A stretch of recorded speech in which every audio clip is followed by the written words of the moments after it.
association nyingi nyo zibasobodde okubatenga bateekawo zisobodde okubatenga zimeruka akadde kano era nga association gye twogerako akadde kano bagiyita National Bloggers Association. Babloga abayita ku mitimbagano egy'enjawulo gamba nti ku Facebook, Twitter, Instagram, ku YouTube basobodde okubatenga bagamba bekozeemu omulamwa era nga bano bannakibiina bano besobodde okubatenga ndabako ne post esobodde okubatenga zifuluma era nga kuliko abavuganya besimbyewo kuliko omukulu wa Mitashibag Kato nga jidde ku kadi ya NRM. Kaye Wisdom agamba nti wanupu Semaya mwadambulera. Omukulu Olexas agamba azenga independent nenga bonna ba NRM tewali atakimanyi. Kati abakulu bano basobodde okubatenga batudde ne basobola okubate bakoze press conference nga bategeeza eggwanga bagala okubate batereza omulimo gwabwe ogwaba bloga mu Uganda. Era olukiiko nga lusobodde okubatenga lutuula ne bategeeza ku Lwokusatu olwa wiiki ejja bagenda kubatenga balonda, bagenda kukozesa online okubatenga balonda ate n'ebitundu ebirala bajja kubatenga balonda mu Ssekinoomu. Abakulu bano nga basobodde okuba ate nga bategeeza ensonga zaabwe nga bagamba bagala kubatenga oba oliawo batunuzeeko n'omukulembeze gw'eggwanga ne gavumenti esobola okubatenga emanya nti babloga balina omulimu gwe bakola. Oyinza okwebuuza Ashibag ku Facebook kwali Facebook yaliko ne teyaliiko kati. Omukulu Olexas be bamu ku Facebook zaabwe ezaggyibwako n'abantu bangi beebuuza okubeera bloga kyeki. Buli apostinga n'asaba ennyimba promoting ennyimba abeera bloga ekikulu kyeki. Kati embeera nga bwesobodde okubatenga etambula babloga bano embeera nga bwesobodde okubatenga etambula babano nga batubuulira. Omukulu Ashibag yatandikiddewo ng'agamba agenda kukola app agenda kukola app bw'anaaba bamuloze kuba president. Niwe nabeera president oyinza okutaddayo okundaba ku Facebook nga kwendi mbloginga olw'ensonga nate kati nze ebigendererwa byange byakufuna site zaffe nga z'abaana bannayuganda nga platform weri wano ekola ng'ebya Facebook nenga yaffe y'abannayuganda. Kitegeeza mu mbu bwa president ekisooka kyabeera ngenda kukola app eyaffe y'Abayuganda Bloggers Association nga tulina app yaffe nga bw'osula post yo ku app ngirinkinga ku Facebook, ku Twitter, ku wako kizibu ekyo. Oyo alimba. Omukulu bamuyita Isima Olexas namukadde ono Ichuli ne yavuddeyo ng'agamba nti obwa president wa bloga mu Uganda abwetaaga yava Sweden.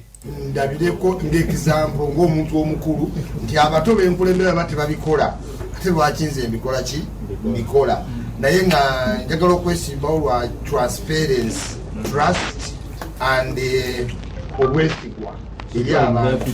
So n'olwensonga eyo nnyinza babadde nkolamu ebintu ebimu wrongly naye muntu weezuula mu mutima kati kiyinza okunkuuma mu layini bukule. Aya basi babloga babano Kaye Wisdom naye agamba mbu yesi wa NRM wabeera ddi owanuupu Kaye uno agamba ekigenda bano okunkubisa akalu ne nagambye munyambe mu akalu era sebo akalu kabe mu giraasi tugenda kugulayo zigiraasi zinene eziri transparent nkube bulungi nnyo bana basajja akalulu esegera bulungi kati muzeyi wange ono actually eno nekigendo munku byakalulu ndoza muwulidde wano tetuze sino si kiwummulo timumpo wa president impumulireko wano twafuna dde omusajja oli yatuwummuliramu tetwagala kuleeta kizibu kyakubi kati ono engeri gyagambye nti asobola okuyetinga emikutu kati yewe nafuuka president njamuwa omulimu musasule nga technical person atukolera egyo emirimu kyekindeeta kuba president.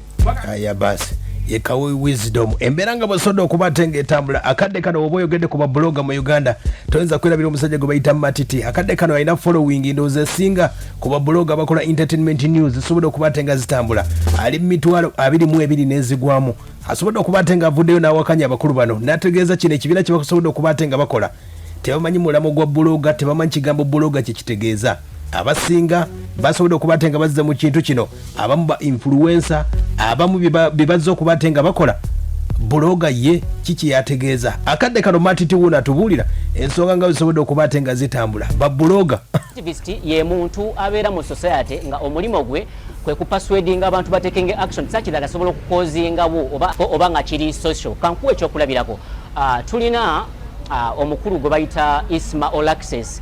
Isma Olexas mu butuufu bw'ensonga tabeera blogger abeera activist ng'ate ng'ali political nti ebiseera ebisinga obungi gwe bayita political activist abeera alina organization kwalininga kati Ismail Access sio nechimanyi alininga ku kibiina kye bayita NRM. Eno mu blogging oyina kubanga oli independent walokala statistics zetutwala omuntu okubeera blog omutufu ze yali badde nazo. Ekisooka oyina okubanga oli accurate mu bintu byo byokola. Accuracy kintu kya buvunanyizibwa nnyo kuba a blogger is a journalist. Oyinza omuyita freelancer ye munnamawulire ng'akola nga yeekolera nga ye omuntu nga aya basi abesimbyewo matituuna bakubamu ebituli agambye nti Ashibaga ali blogger akadde kano takyalina wadde gwayinza kuba ate ng'akyusa. Ashibaga yali blogger mu kusooka bwe yamala n'afuuka gwe bayita influencer nga people power mukozesa okuinfluencing abantu bo already yalina namba nga nnene.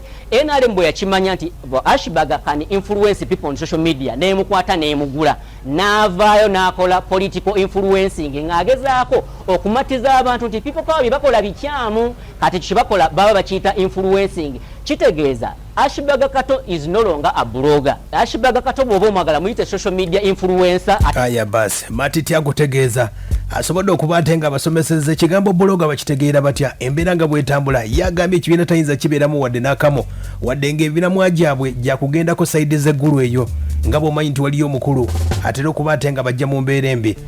Ye blogger kikyakola omukulu wuuno matiti akyatunyumiza ku mbeera nga bwetambula agamba nti bablogger bye basobodde okuba tebakole tekubangako blogger n'omu wabula embeera nga bwetambula. Ategeezeza bablogger mu Uganda bablogger abali ku Facebook baani ababikola baani bablogger abatuufu atugambye Kakensa nani ndooza omuntu ayinza okubanga akola ekintu ekituufu tuyinayo Kakensa media. Kakensa yadde kituufu awagira people power opinions zaawula bw'abanga ali mu kwogera ku byabufuzi ng'ayagala kutulaga opinion ye atubuulira nti ndi mu kwogera opinion yange nganza omuntu. Bw'abanga ali mu kutuwa mawulire atubuulira ayawula amawulire ge ku kiki ayawula amawulire ge ku opinions ze. Kati n'ekyo kyekintu kye bayita ekintu ekituufu kitegeeza nti Kakensa asobola okukwalifayinga okuvuganya ku bapulezidenti baba bloggers kuba amanyi kiki kyennyini ekyokukola. Omuntu omulala akola ekintu ekituufu bamuyita Rita Kagola kuba sikyamulaba ku Facebook asobola bulungi nnyo okuwa abantu ekituufu nga bwe kiri nga takitaddeemu feeling nti yadde oli muwagizi wa NRM tukimanyi bwe wabeerawo ekintu nga kikoleddwa aba people power kikoleddwa wa FDC kikoleddwa wa DP nga kituufu kiwa abantu nga bwe kiri tokikyusa kukiteekamu bintu byo kubanga gano mawulire you have to report facts. Waliwo omuntu omulala gwe bayita Lumbuye. Lumbuye alina following nnene nnyo but Lumbuye is not a blogger era kinkoze bulungi nnyo okulaba nti simulaba mu bintu bino si blogger. Lumbuye ekisooka activist nti alwanirira bw'oyogoberera ebintu byayogera alwanirira eddembe ly'omuntu yadde nga obwa activist olumu abuvaako n'akola kye bayita propaganda. Aya basi matiti wuuna agamba omukulu penge agambye nti bageze ne bamuteeka mu kibiina ekyo kuba kyaba NRM penge awakanye. Abaana gye baagala okukola bonna ba NRM era balonja kubba ssale temuteeka erinnya lyange mu bintu by'ekisiru.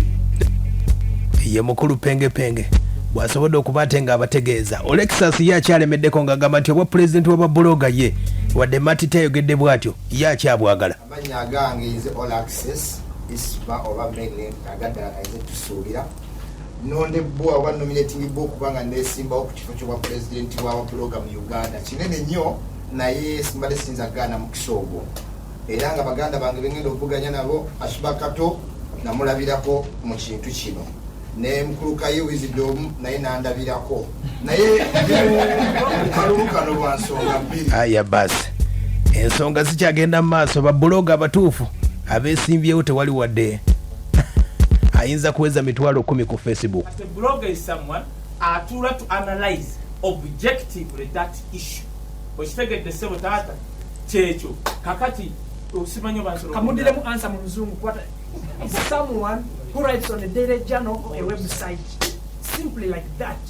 A blogger is equal to a journalist. That is it. Yensonga muna kulonda nza story. Kale ulira matiti abagamba blogger omutuufu akola atya? Blogger omutuufu oyina kujja n'owandiika you write you either write get a video ng'ate gwe togiriimu n'ogiteeka ewantu n'ogyogerako you get a photo ekifaananyi ky'omuntu n'okiteeka awantu n'okyogerako wabula so si kujja live ate obeeko by'oyogera okitegeera kuba buli bwojja live n'obaako byoyogera kitegeeza oli mu kutuwa opinion ebiki byolowooza gwe nga gwe omuntu naye ng'ate ky'olina okukola olina kuwandiika buwandiisi oba okutunnyonnyola ng'oyita mu buwandiike ng'otuwadde ebifaananyi ate buli kyokola olina okukibaakinga ne evidence toyogera ku muntu nti yakoze bw'ati nga tolina aya basi oba fulufiga wanaagwawa balonda lunaku lwakusatu omukulu matiti ategeeza yetabirimu wadde n'akamu